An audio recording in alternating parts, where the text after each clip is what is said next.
Nose job or rhinoplasty జనరల్గా చాలా మంది అడుగుతుంటారు, కంపల్సరీ నోస్ జాబ్ చేసుకోవాల్సిందని అన్న షేప్ మార్చడానికి.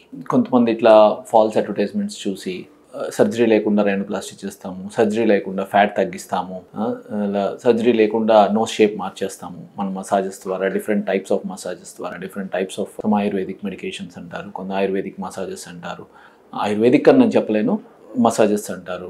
సో అలా సర్జరీ లేకుండా సిగ్నిఫికెంట్ అంటే ఇంపార్టెంట్గా నోస్ షేప్ చేంజ్ చేయొచ్చా?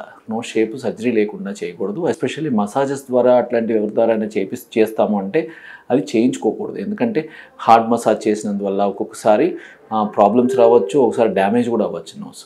సో జనరల్గా సర్జరీ లేకుండా నోస్ షేప్ చేంజ్ చేస్తాం అనేది ఎక్స్ట్రీమ్లీ చాలా రేర్ అండ్ చాలా వెరీ వెరీ రేర్ కండిషన్లో మనము ఫర్ ఎగ్జాంపుల్ మనం ఏంటంటే కొంచెం నోస్ బ్రిడ్జ్ పెంచాలన్నప్పుడు ఫిల్లర్ యూజ్ చేస్తాం. అట్లాంటి కండిషన్ తప్పితే నోస్ షేప్ అనేది మసాజ్ ద్వారా కానీ, ఎనీ అదర్ మెడికేషన్స్ ద్వారా కానీ, ఆర్ ఎనీ అదర్ నాటు వైద్యాల ద్వారా కానీ అవ్వదు అండ్ చేయించుకోకూడదు కూడా. దీనివల్ల ఇది కౌంటర్ ప్రొటెక్టివ్, అంటే డ్యామేజ్ కూడా జరిగే అవకాశాలు ఉంటాయి. అండ్ తర్వాత ఒకసారి రిజల్ట్ పాడైపోయిన తర్వాత మళ్ళీ ఒరిజినల్ నోస్ షేప్ రావడం అనేది చాలా కష్టం.